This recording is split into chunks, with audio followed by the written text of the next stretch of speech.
আসসালামু আলাইকুম রহমতুল্লাহ। প্রিয় দর্শক, আপনারা রিসেন্টলি দেখেছেন জামাতের একজন সাবেক এমপির বিরুদ্ধে একটা অভিযোগ। একজন চাকরি প্রত্যাশী নারীর চাকরির জন্য তিনি সুপারিশ করেছিলেন, এরকম একটি প্রবেশপত্র। তো যে স্যারের কাছে করেছিলেন, যে স্যার পরীক্ষায় থাকবেন, সেই স্যারের আপনার মোবাইলে হিস্টোরি হয়ে গিয়েছিল। এটা কী কারণে কীভাবে হয়েছে এ বিষয়ে সেই শিক্ষক তিনি মন্তব্য করেছেন। তিনি যেটা বলেছেন প্রিয় দর্শক, তিনি বলেছেন যে আসলে এরা অনিচ্ছাকৃতভাবে হয়ে গেছে। তো জামাত নেতার যে সুপারিশটি আমার কাছে আছে, এরকম সুপারিশ অনেক দলের লোকজনই আমার কাছে সুপারিশ করে, জাস্ট আমি তার নামটা লিখে রেখেছি যে তিনি এই নারীর পক্ষে তিনি সুপারিশ করেছেন, জাস্ট নামটা আমি লিখেছি। তো এই ধরনের মন্তব্য করার পরে অনেকেই জামাতের এই সাবেক এমপিকে নিয়ে অনেক আলোচনা সমালোচনা করতেছে, জামাতের উপরেও একটা বেলিম আসতেছে, একটা দায় আসতেছে। তো সেই জায়গা থেকে আজকে যে সংবাদটি প্রকাশিত হয়েছে প্রিয় দর্শক, আপনার স্ক্রিনে দেখতে পাচ্ছেন, জামাত নেতার সুপারিশপ্রাপ্ত সেই নারী শিক্ষার্থীর অনার্সের সিজিপিএ 3.868, ব্যাচের মেধা তালিকায় আছেন দ্বিতীয় অবস্থানে। মেধা তালিকায় দ্বিতীয় অবস্থানে আছে, আপনার পাশে স্ক্রিনে দেখতে পাচ্ছেন, তার তালিকা 2 নম্বরে। এত মেধাবী হওয়ার পরেও কেন জামাত নেতার কাছে তিনি সুপারিশ চাইলেন, আর জামাত নেতা কেন সুপারিশ করলেন, আর এই সুপারিশ করার কারণেই আজকে সমালোচনা সৃষ্টি হচ্ছে।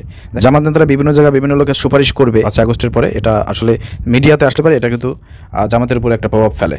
জামাত নেতারা সুপারিশ করতেছে, এখন ক্ষমতা পাইছে, সুপারিশ করতেছে। যে শিক্ষকের কাছে সুপারিশ করা হয়েছে, তিনি বলেছেন যে আসলে অনেকেই সুপারিশ করেছে। এখন তার এই প্রবেশপত্রটি কীভাবে স্টোরি হয়ে গেল তার জানা ছিল না। হয়তো তার ছেলে মেয়ে তার মোবাইল নিয়ে খেলাধুলা করতেছিল, ফেসবুক ইউটিউব দেখতেছিল, তো সেই জায়গা থেকে হয়তো ঠাসা লেগে হয়ে গেছে, তিনি এই ধরনের ব্যাখ্যা দিয়েছেন। কিন্তু আমার আশঙ্কা হচ্ছে যে এই নারীটি সে মেধা তালিকায় দ্বিতীয় অবস্থানে আছে। যেহেতু তিনি মেধা তালিকায় দ্বিতীয় অবস্থানে রয়েছেন, তার চাকরি পাওয়ার সম্ভাবনা এমনিতেই রয়েছে।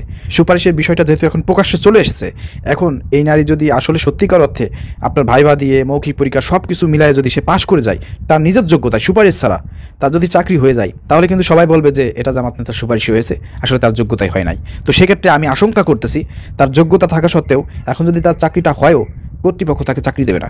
কারণ ওই যে চাকরি হইলে পারে, যোগ্যতার ভিত্তিতেও চাকরি হলে, যেহেতু এটা ওপেন হয়ে গেছে, জামাত নেতা সুপারিশ করছে, তো সেই ক্ষেত্রে কিন্তু একটা সমালোচনা হবে যে সুপারিশে চাকরি হয়েছে, যোগ্যতায় চাকরি হয় নাই। তো এইসব বিবেচনায় আমার কাছে যেটা মনে হয়েছে প্রিয় দর্শক, যে আসলে এই নারীর আর এখানে চাকরি হওয়ার সম্ভাবনা নাই। অনেকেই এই ধরনের সুপারিশকে আপনারা বলেছেন যে ভাই এটা উচিত হয় নাই। তো বাংলাদেশের কালচারে সুপারিশ বিষয়টা এটা একটা মানে কমন বিষয়। এটা যে কোনো লোক, পরিচিত লোক থাকলে পারে, ভিআইপি লোক থাকলে পারে, তাদের কাছে সাধারণ মানুষজন আসে, সুপারিশ করে যে এটা একটু দেখেন, বলে দিয়েন।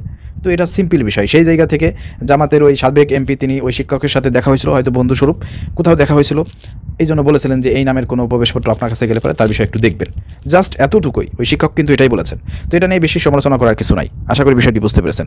আর জামাত নেতারা তো ঘুষ দিয়ে সুপারিশ করবে না, এটা আপনারা ভালো করে জানেন, তাই না?